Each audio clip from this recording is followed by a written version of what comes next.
Hello, daughter. Come visit me and my wife. Right. Let me take you and meet all my friends. After the fact, what? That you accepted me as your daughter. You bring me down there with my kids. I meet your coworkers. I meet your family. What do you need to ask the man you believe to be your father? When you're in foster care, and you're 2, you know what I mean? You're raised by somebody else's family. You have to grow up with people making fun of you. And it makes me angry because the simple fact is he's saying, okay, I'm not the dad. If it was so bad in the beginning, why did you even stay? So when you found out you were pregnant, who did you tell? I didn't know I was pregnant until I was 5 months pregnant. And then I had a teenage friend that was pregnant also at the time. Wow, so you're so young that when you become pregnant, you don't even know. And it was another friend of yours that was also a teen that says, I think you're pregnant too. That's right. This whole thing kicks off in the most unexpected way. Ms. Ashley jumps right in and says she's been on the hunt for her biological dad for years, and she's convinced Mr. Bullock is the guy. She claims he welcomed her at first, but then did a total 180 and rejected her, just like when she was a kid. She's 100% sure he's her father and is here to prove it. Get comfy because this story is just getting started. Miss Ashley, you say that after years of searching, you finally located the man you believe to be your biological father. You say that after finding Mr. Bullock, he embraced you as his daughter before cruelly rejecting you the same way he did when you were a child. You say you have no doubt he's your biological father and plan to prove it today. Things get really heavy as Ms. Ashley talks about how rough it was growing up without her parents. She was put in foster care at 2, adopted by a single woman at 6, and always wondered why her biological parents weren't around. Even though her adoptive mom was great, she couldn't shake the feeling that something was missing. But trust me, the fireworks really start when Mr. Bullock starts talking. Well, at age 2, I went to foster care. At age 6, I was adopted by a single woman. She gave me a good life. She gave me a real good life, but we bumped heads a lot because I always knew I was adopted. I always knew I had a father out there and a biological mother. It was always a hard time, growing up. I played basketball, I ran track. All of my friends, they had their fathers there rushing out of work. Mr. Bullock comes in hot, saying he doesn't even think Ms. Ashley is his kid. Yet somehow, he still kept in touch with her after she found him on Facebook, which is kind of confusing. He says he only wanted to reconnect because he loved her mom, even though he's been doubting the paternity all along. The next part? Well, when I found him, which was on Facebook, I wrote him an email on Facebook, told him,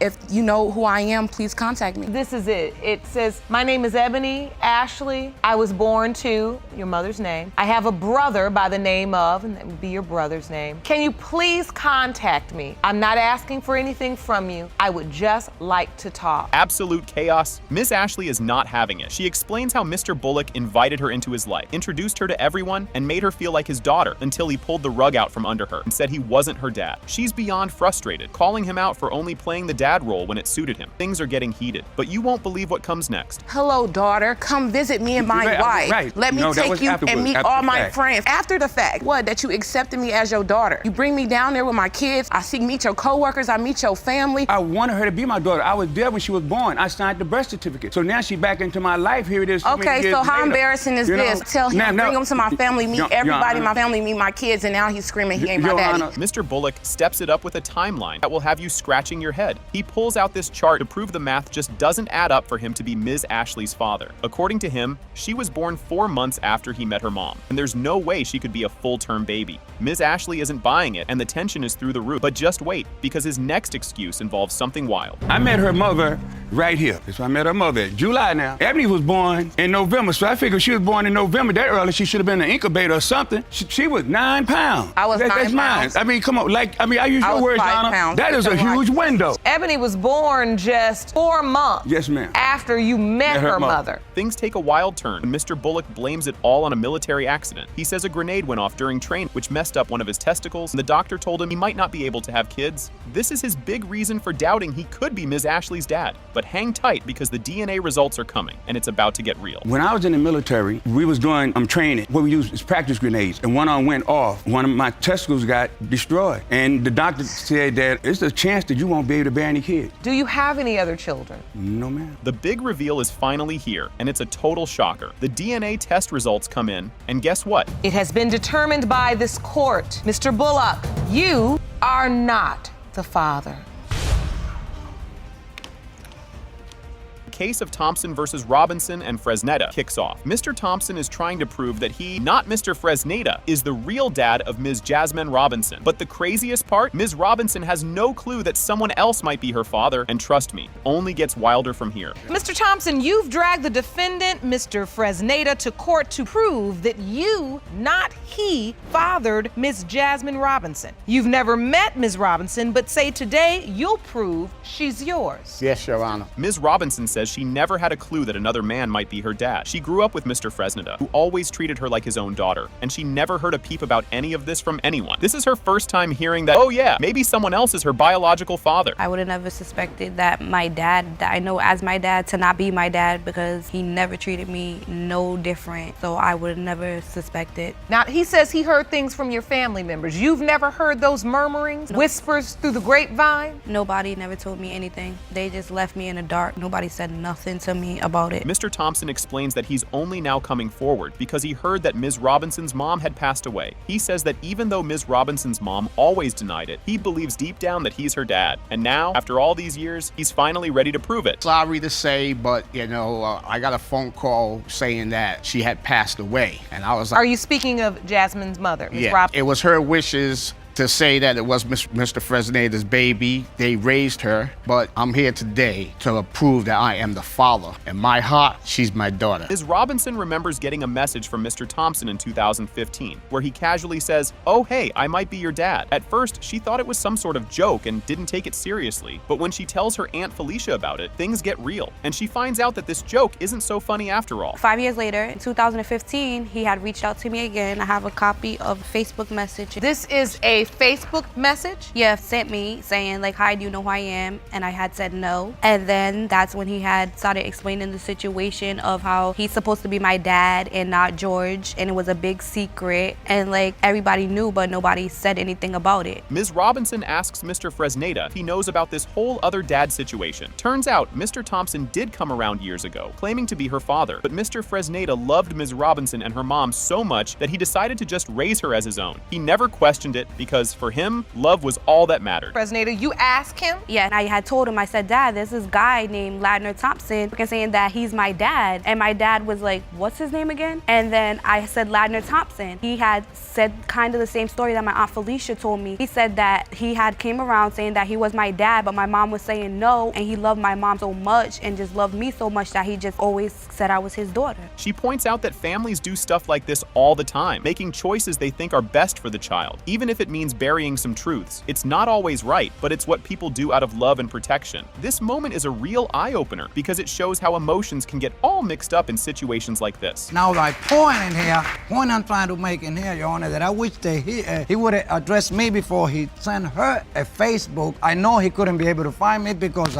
we had no contact with each other. He lives in one town and I live in another. You are not the first family that's come into this courtroom. Share a story like this. There was a decision made at a certain time she probably thought was best for her child. Aunt Felicia, Ms. Robinson's aunt, takes the stand and confirms that while Ms. Robinson's mom always said Mr. Fresneda was the dad, Felicia herself had doubts. She noticed that Ms. Robinson didn't really look like her siblings and thought there might be a chance Mr. Thompson was the real dad. She always denied it. If we brought it to her attention, she always said that Ladner was not Jasmine's father. So why were you bringing it to her attention? Because as Jasmine was growing up, I started seeing a little difference in the children. Because Sonia always was very at point. She would get angry. This is the first time Ms. Robinson and Mr. Thompson meet in person. There's a lot of mixed feelings. Mr. Thompson is hurt but happy, and Ms. Robinson can't help but wonder if she would have ever known about him if her mom hadn't passed away. The whole thing is just packed with raw, emotional vibes. First time I ever laid eyes on her. How do you feel as you look at her?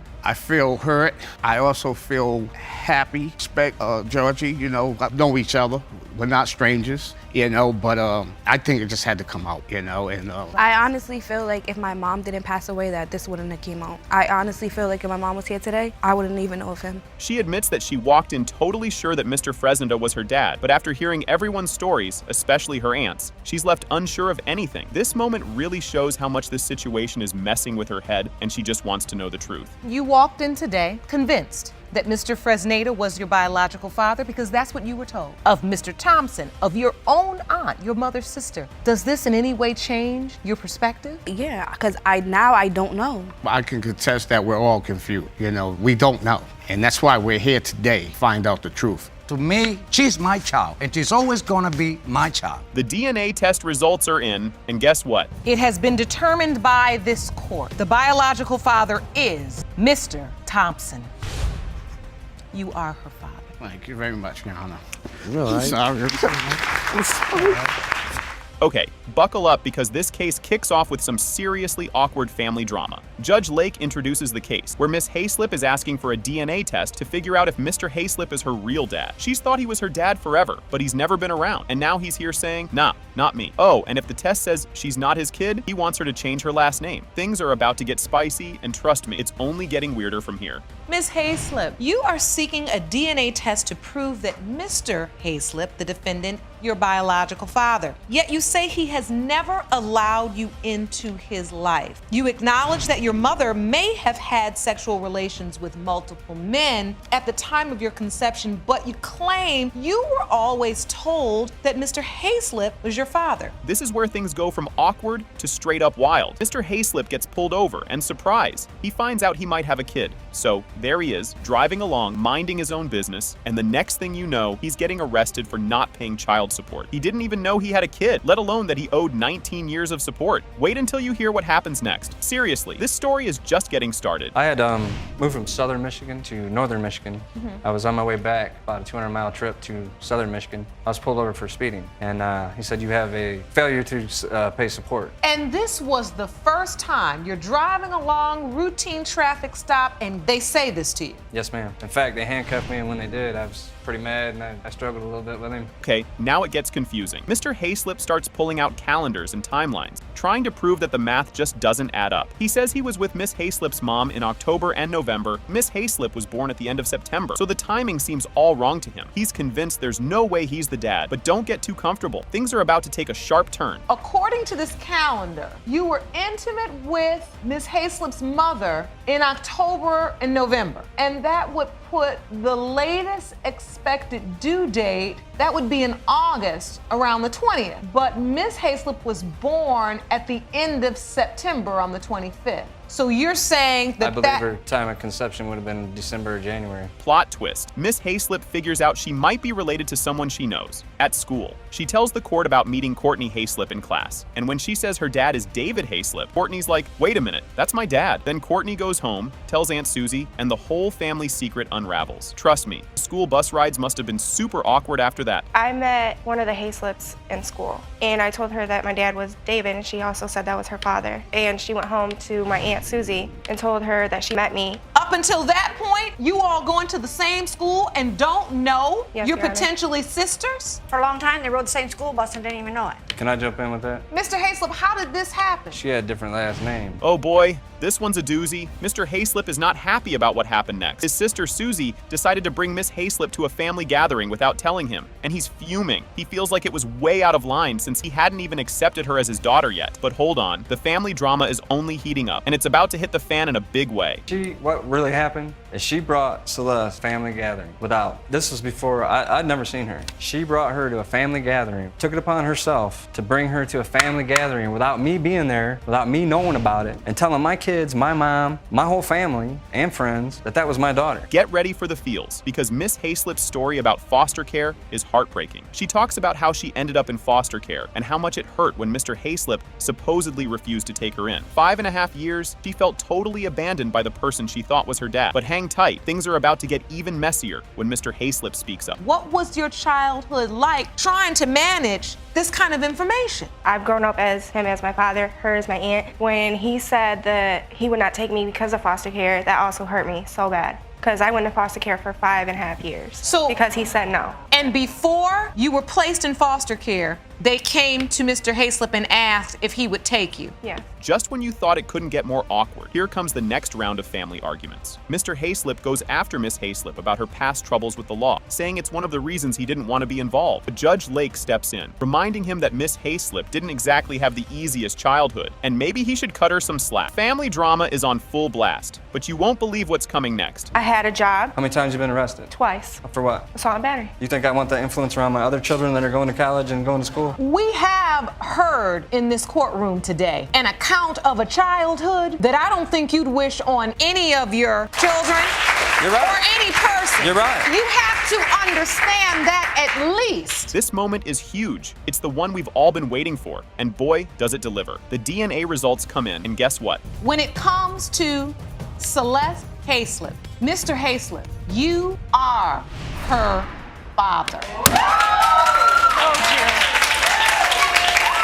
Okay, this whole situation is honestly pretty wild right from the start. The episode kicks off with a case between Hardy and Lynn. Mr. Hardy is here claiming he's the biological father of 26-year-old Taylor. Taylor's mom, Ms. Lynn, is like, not so fast, because there's another possible dad in the mix. Things are already looking messy, but trust me, it's about to get even crazier. Mr. Hardy, you are here to prove what you have always known, that you fathered the defendant's 26-year-old daughter, Taylor. You say your belief was proven to be true after Taylor learned another man was not her biological dad here in this courtroom. Wait, it gets even more confusing when Hardy starts accusing Ms. Lynn of some serious manipulation. Mr. Hardy says that Ms. Lynn has been messing with his life for years, stopping him from being a father to Taylor. He's like, I've always known she's my kid, and is ready to prove it. Ms. Lynn, though, is like, well, there's actually another guy, so pump the brakes. Just when you think it's already enough, the story is about to take a whole new turn. Mr. Hardy, you say Ms. Lynn is a master manipulator who has stopped you from being a daddy to your little girl. Ms. Lynn, you claim the plaintiff is not Taylor's biological father, and you intend to prove that today. There's a possibility between him and one other person.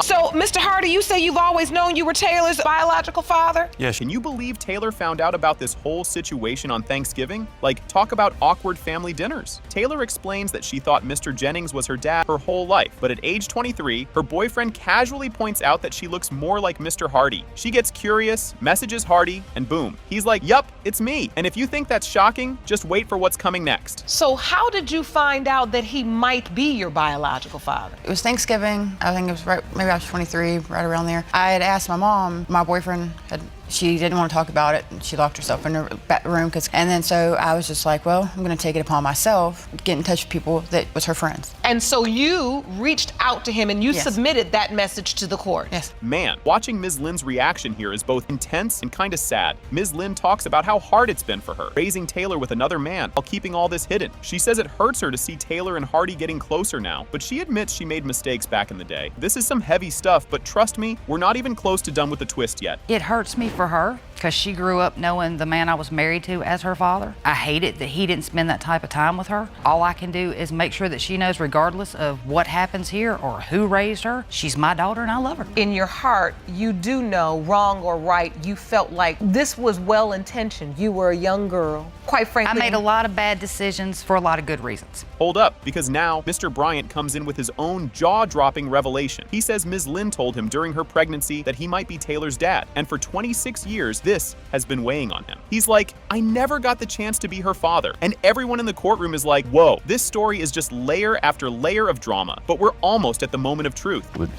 Standing at the kitchen sink, washing dishes, she told me she was pregnant and I could be the possibility of being a father. what was that like, knowing and feeling like you have a daughter, being denied the access? 26 years is a long time, wondering if she's mine or if she's not, you know? Legally, you have no rights. Right, but on my second daughter and everything, I made that right. Here comes the big moment that everyone's been waiting for. The DNA results finally get revealed, and guess what? Taylor's biological father is Mr. Bryant. Yes!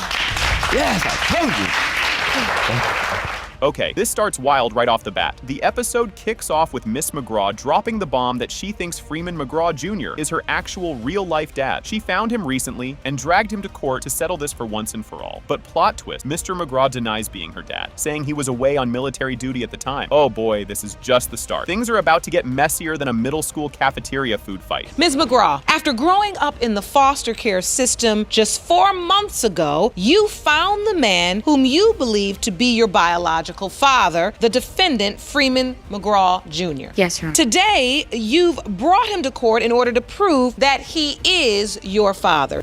You'd think having a birth certificate with the dude's name on it would solve everything, right? Wrong. Miss McGraw comes in strong, showing off her birth certificate with Mr. McGraw's name listed, and even a cute little family photo. But nope, Mr. McGraw is like, I never signed that thing. That's my ex's handwriting. So now we're like, okay, did someone forge the papers or what? Get ready, because Mr. McGraw has more to admit than you'd expect. My father, growing up, I had my birth certificate, so he was the only person that I've ever known to be my dad. So this first item of evidence is a family photo. So, you can imagine, there's no other way that I can think that someone else is my dad, if I'm presented with a picture like, hey. And then I look on this original birth certificate and I see Freeman McGraw Jr. listed as father. Yes. Here's where you start thinking, wait, so he was kind of her dad, but not really? Mr. McGraw admits he was in her life and took care of her family. He's like, yeah, they had no one else, so I stepped up. But then he drops the bomb that he knew he wasn't her biological dad. Her mom told him a couple of times, and yet here he is, being the dad. Just when you think things can't get more confusing, Miss McGraw brings up a good point that'll have you thinking, why didn't anyone ask for a DNA test? Mr. McGraw, in this family photo, you admit that is you. That's me, yes. It looks like a happy family. I stepped up, to try to do the right thing because those kids didn't have anything. That's her understanding. That's her mom told her a few times during the course of our relationship. Mother would get angry,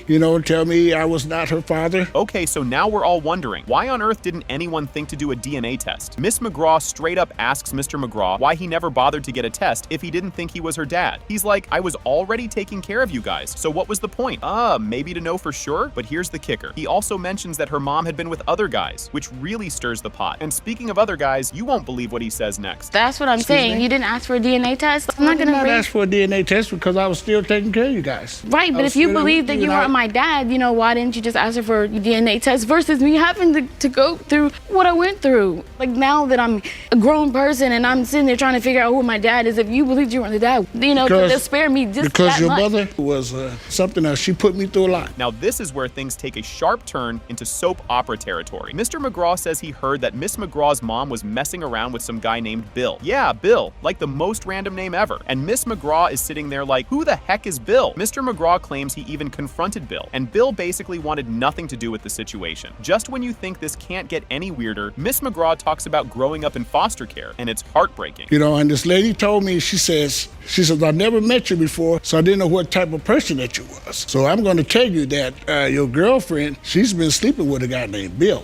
Really? So I confronted him. Did you ever hear about a guy named Bill? Never. I have never heard of anybody with the name Bill, Bob. I confronted this man, and he told me that he didn't want anything to do with her or that child. This part gets heavy, but also makes you go, wow, how did things get this bad? Miss McGraw shares how she grew up in foster care and spent her whole life wondering why her dad never came to get her. She had to deal with all the hard stuff, like other kids picking on her for not having parents around. Her grandma even tried to track down Mr. McGraw, but no luck. But don't worry, Mr. McGraw's gonna throw his side of the story at us, and trust me, it's a lot. What do you need to ask the man you believe to be your father? I was told a different story. I was told they fought a lot, and she was tired of the fight, and she left. When you're in foster care, and you're 2, you're raised by somebody else's family, you have to grow up with people making fun of you. And it makes me angry because the simple fact is, he's saying, okay, I'm not the dad. If it was so bad in the beginning, why did you even stay? Here's where Mr. McGraw is like, whoa, hold up. I didn't even know she was in foster care. He says he was living in California, minding his business, when Miss McGraw's mom called to apologize for everything. But when it comes to the big question about paternity, she apparently never cleared it up. Miss McGraw isn't having it though. And she's like, why didn't you come look for me? And now that we're here, the DNA test is about to drop. And trust me, it's a game changer. So I had a close relationship with my grandma, I didn't see my mom. I only saw her like twice. mom or somebody's social security number or something where she couldn't find him. So they were like, okay, well, the last that we knew him to be in California, and then she passed away. So, I couldn't go from there with any, Mr. McGraw, did you hear about any of this? Did you know she was in foster care? No, Your Honor, I did not. Okay, this is the moment we've all been waiting for, the big DNA reveal. The court finally drops the DNA results, and guess what? It has been determined by this court. Mr. McGraw, you are not her father.